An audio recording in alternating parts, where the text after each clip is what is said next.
څوک چې د جادو یا جناتو بیماری کې مبتلا وي یا داسې بیماری چې هغه لا علاج بیماری وي یا داسې بیماری چې په انسان بدن کې خارخ لګېدلی وي او مطلب د خارش مسله وي د خارخ پیس سر نه ښه کېږي دوایانې هم استعمالي ډاکټرانو ته هم ځي او ستنې هم وهي خو فرق نه کېږي ورسره نو هغې چې دا آیات مبارک شروع کړي الحمدلله زه خپله هم د آیات مبارک ویم ما هم سکن الرجی وه ما مخ په تک سور شو مخ مې سمه لمبه کوله سوځې به کولو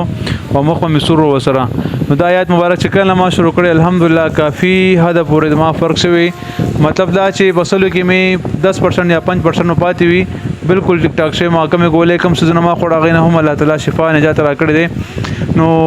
کم ملګری داسې وي چې په دې بیمارو کې مبتلا وي یا جادو په سخت نه سخت جادو چې هم شوي سره هغه هم ختمېږي دغه آیات مبارک د شروع کې نو ان شاء الله دې سبا دا مسله بالکل ختمېږي یو 20 کرتا یا 41 کرتا په بو باندې مول دی هغه به سکلی کم زی باندې هغه مسله وي مطلب د سکن مسله وي یا د نور مسله وي او غزي خراب وي نو هغه باندې شرشم تل د مې یادي مطلب د پلاسونو د مې او غزي باندې اغلاس راکاږي آیات مبارک دی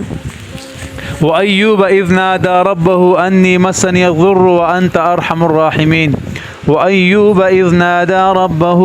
أني مسني الضر وأنت أرحم الراحمين دا آیت مبارک د شروع کی او دا دی 41 بار وای کم از کم 41 دن پورې یو سل یو خروز پورې دوی ان شاء الله د مسله به ختمي کدا عمل خوښ شو مخکې ملګرو سره شیر کی